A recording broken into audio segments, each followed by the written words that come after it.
Hello दोस्तों, this is deal गरी। ये दोस्तों हम स्टडी करते हैं बीएन की एंड बीएन से रिलेटेड जो भी इंपॉर्टेंट इन्फॉर्मेशन है वो सब हम डिस्कस करेंगे।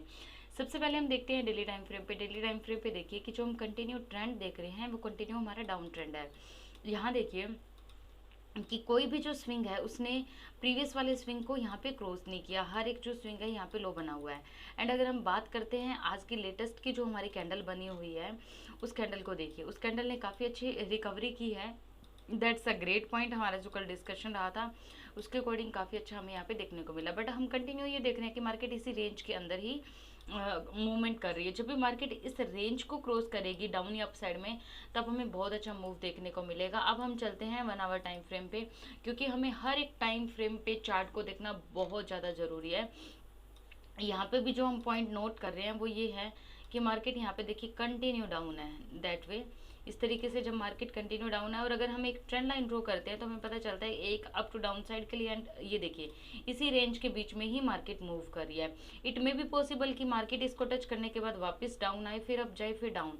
लेकिन जब भी ये वाला जो जोन है ये ब्रेक होगा उसके बाद हमें काफ़ी अच्छा मूवमेंट देखने को मिल जाएगा। अगर हम यहाँ पे ट्रेंड लाइन लगाते हैं तो हमें और भी अच्छे से यहाँ पे देखने को मिलता है कि किस तरीके से मार्केट मूव कर रही है। अब मैं आपको एक बहुत ही इंपॉर्टेंट पॉइंट बताना चाहती हूँ कि यहाँ पे मार्केट की जो ये रेंज बनी हुई है, ये रेंज जब क्रॉस होगी उससे पहले देखिए कि ये वाला जो हमारा इम्पोर्टेंट पॉइंट है 800 वाला, दैट वन पॉइंट, ये वाली जो हमारी रेंज है, ये वाली जो हमारी रेंज है 34,800 अगर ये रेंज क्रॉस होती है, यहाँ पे मार्केट ओपन होने के बाद, यहीं पे कंसोलिडेट होने के बाद अगर ये रेंज क्रॉस होती है तो हमें काफ़ी अच्छा मूवमेंट देखने को मिल जाएगा। बट उसके लिए ज़रूरी यही है कि मार्केट इसी जोन के बीच में ही कहीं ओपन हो।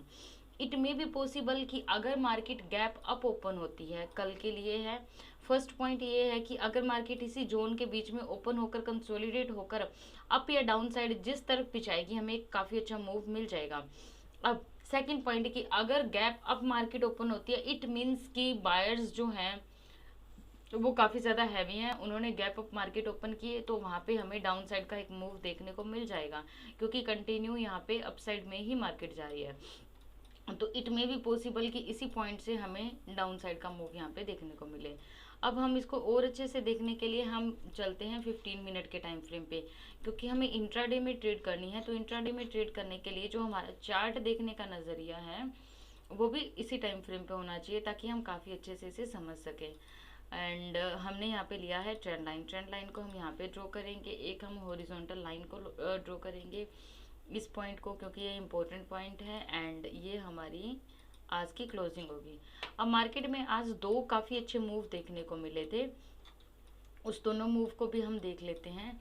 फर्स्ट तो ये है कि मार्केट ने जैसे ही ये वाला जोन ब्रेक किया इस पॉइंट के पास, तब हमें ये वाला मूव काफ़ी अच्छा मिला। लेकिन और उसके बाद मार्केट फिर से यहाँ कंसोलिडेट हो गई, फिर से अप साइड का एक छोटा सा मूव हमें देखने को मिला। अब अब देखिए कि अगर मार्केट इसी जोन में इसी पॉइंट के पास ही कहीं ओपन होती है, इसी पॉइंट के पास में ही कहीं ओपन होती है, तो उसके बाद क्या होगा कि हमें यहाँ से अप साइड का एक मूव मिल सकता है। अगर मार्केट यहीं पॉइंट पे कंसोलिडेट रहती है तो हम यहाँ तक का टारगेट लेंगे, और अगर मार्केट गैप अप खुलती है तो यहीं से वापस का भी पॉसिबल है। जिस तरफ भी मार्केट जाए, कंडीशन कैसी भी हो, हमारे फेवर के अकॉर्डिंग हो या ना हो, आपको वो सिचुएशन समझनी है। उस सिचुएशन को समझने के बाद ही आपको ट्रेड लेनी है। अब अगर मार्केट यहाँ से डायरेक्ट नीचे गिरती है तो आपको डायरेक्ट एंट्री नहीं लेनी, ये वापस जाएगा, रीटेस्ट करेगा, एक रेंज बनाएगा। जब वो रेंज ब्रेक होगी तब आपको ट्रेड लेनी है। डायरेक्ट ये ट्रेंड लाइन ब्रेक हो तो आपको ट्रेड नहीं लेनी।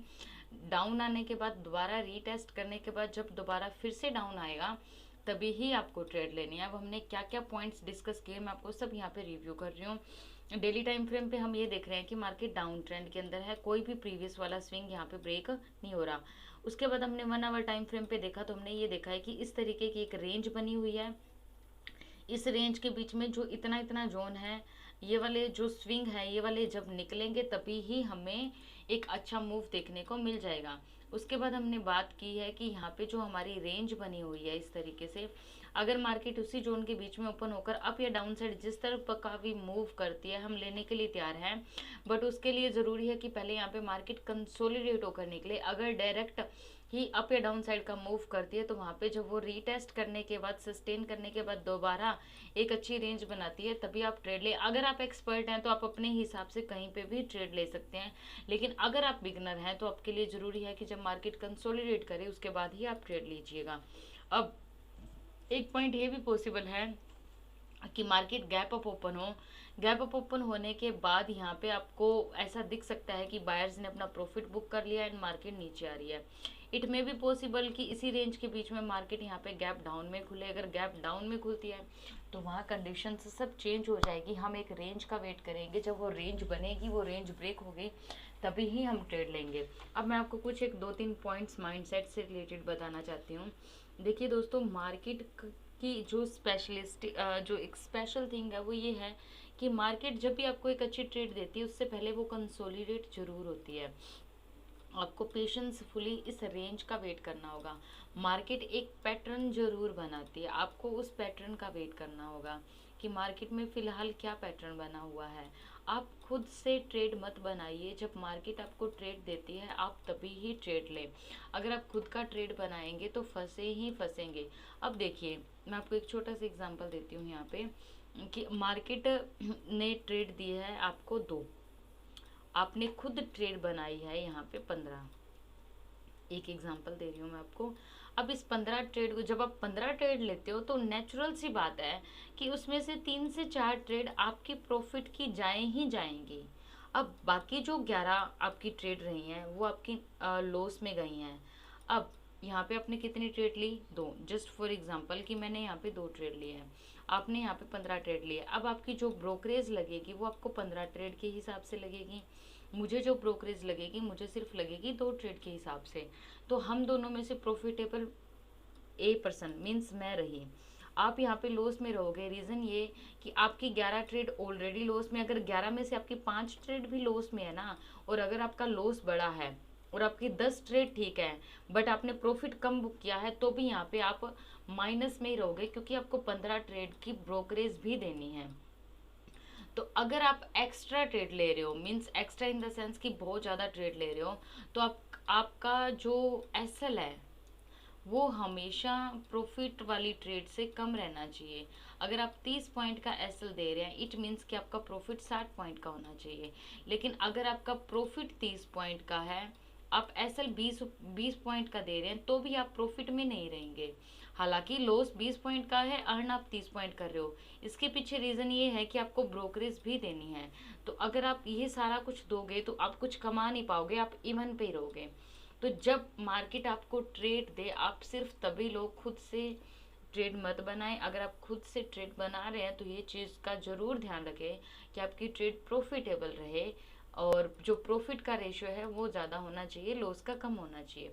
आई होप सो दोस्तों आपको ये सारे पॉइंट्स समझ आ गए। फिर भी कुछ कन्फ्यूज़न रहती है तो आप कमेंट सेक्शन में कमेंट कीजिए, हम उसको डिस्कस करेंगे। Thank you so much, good bless you, take care.